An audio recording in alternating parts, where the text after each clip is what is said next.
কালিমার মাটি পর্যন্ত এখন দামি হয়ে গেছে। সকলে বলে মুহতারাম হাজিরিন, আপনার কবিতার মধ্যে আছে যে একটা, আপনার ফার্সি কবিতার মধ্যে আছে যে আপনার একটা মাটির টুকরা ফুলের আপনার সোহবতে থাকার কারণে সেই মাটির টুকরার মধ্যে ফুলের গান চলে এসেছিল।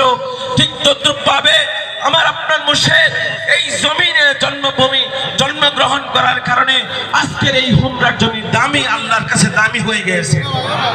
মুহতারাম হাজিরিন, আজকের এই মজলিস সুফি মুফতি আজম কাসির রাহমাতুল্লাহ আলাইহি কর্তৃক প্রতিষ্ঠিত হক্কানি আঞ্জুমানের মজলিস, যেই মজলিসের মধ্যে 5 ওয়াক্ত বিনা কাজায় 5 ওয়াক্ত নামাজের কথা বলা হয়, যেই মজলিসের মধ্যে বিনা কাজায় 5 ওয়াক্ত নুরানি কোরআনি ওয়াজিফার কথা বলা হয়। মুহতারাম হাজিরিন, ছোট্ট একটা ওয়াজিফা আমরা পাঠ করি, কিন্তু এর ফজিলত কি? এর ফজিলত কি মাত্র একটা কালিমার ফজিলত আমি আপনাদের সম্মুখে বর্ণনা করব।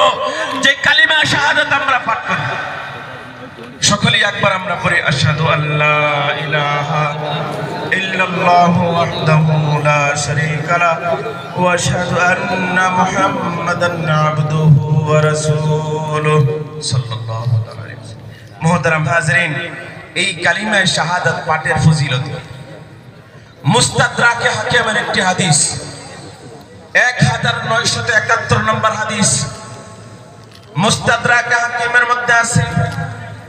রাসূলুল্লাহ সাল্লাল্লাহু আলাইহি সাল্লাম হাদিসের মধ্যে ইরশাদ ফরমান, কিয়ামতের দিন যে ব্যক্তি কালিমা শাহাদাত পাঠ করবে, আল্লাহ রাব্বুল আলামিন কালিমা শাহাদাত পাঠকারীকে, নিয়মিত পাঠকারীকে আল্লাহ রাব্বুল আলামিন তাকে কিয়ামতের ভয়াবহ অবস্থা দেখে আল্লাহ রাব্বুল আলামিন তাকে মুক্তি দিবেন।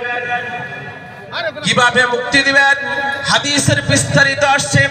আল্লাহ রাসূল সাল্লাল্লাহু আলাইহি সাল্লাম হাদিসের মধ্যে ইরশাদ ফরমান, কিয়ামতের দিন আল্লাহ রাব্বুল আলামিন কোন একটা জাতিকে আলাদাভাবে অন্যান্য জাতি থেকে আলাদাভাবে আল্লাহ রাব্বুল আলামিন হাজির করবেন, উপস্থিত করবেন।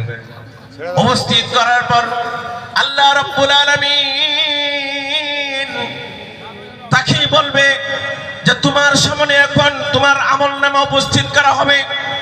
ওই আমলনামা যখন আমার আপনার সম্মুখে উপস্থিত করা হবে, যে ব্যক্তি নিয়মিত কালিমা শাহাদাত পাঠ করত, সে ব্যক্তি যদি অনেক গুনাহগারও হয়, হাদিসের মধ্যে আসছে 99টা নিবন্ধিত খাতা আমলনামা, 99টা নিবন্ধিত খাতা আমলনামা ওই নিয়মিত যে ব্যক্তি কালিমা শাহাদাত পাঠ করত, ওই ব্যক্তিকে আপনার সম্মুখে উপস্থিত করা হবে।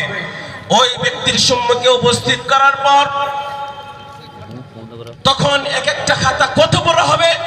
ওই হাদিসের মধ্যে আসছে এক একটা খাতা হবে, ওই যে ব্যক্তির হাতে আমলনামা ধরিয়ে দেওয়া হবে, ওই ব্যক্তির দৃষ্টি যতদূর যায় ততটুকু বড় হবে এক একটা আমলনামা। ওই আমলনামা হাতে ধরিয়ে দেওয়ার পর আল্লাহ পাক রব্বুল আলামিন জিজ্ঞাসা করবেন যে হে বান্দা, এই যে আমলনামা তোমার সম্মুখে উপস্থিত করা হলো, এই যে আমলনামা তোমার সম্মুখে উপস্থিত করা হলো, এর কিছু একটা কি তুমি অস্বীকার করতে পারবে? বান্দা তখন অসহায়, যদি অস্বীকার করে, আল ইয়াউমা নাখতিমু আলা আফওয়াহিহিম ওয়া তুকাল্লিমুনা আইদিহিম ওয়া তাশহাদু আরজুলুহুম বিমা কানু ইয়াকসিবুন। যদি আমি আপনি একটা আমল অস্বীকার করি, জাস্ট ব্যাঠার নখ লেগে যাবে মুখের মধ্যে, জবান বন্ধ হয়ে যাবে।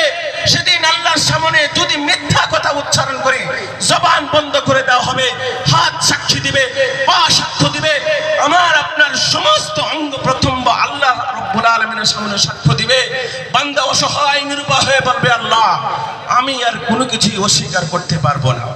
আল্লাহ রাব্বুল আলামিন বলবেন, হ্যাঁ তুমি অস্বীকার করতে পারবে না, কারণ আল্লাহ রাব্বুল আলামিন বলেছেন যে ওয়া ইন্না আলাইকুম লাহাফিজিন, সূরাতুল ইনফিতারের ভিতরে আছে ওয়া ইন্না আলাইকুম লাহাফিজিন কিরামান কাতিবিন, তোমাদের উপর সংরক্ষক রয়েছে তোমাদের জন্য। কিরামান কাতিবিন, যারা সম্মানিত লেখক, ইয়ালামুনা মা তাফআলুন, তোমরা যা কিছু করো না কেন এর সব কিছু ওই সমস্ত ফেরেশতারা লিপিবদ্ধ করে রাখতো। এই জন্যই আমার আপনার সম্মুখে যখন ওই 99টা আমলের খাতা আমার আপনার সম্মুখে যখন উপস্থিত করা হবে, আমি আপনি সেগুলা স্বীকার করব এবং সেগুলা থেকে সেদিন বলবো মালি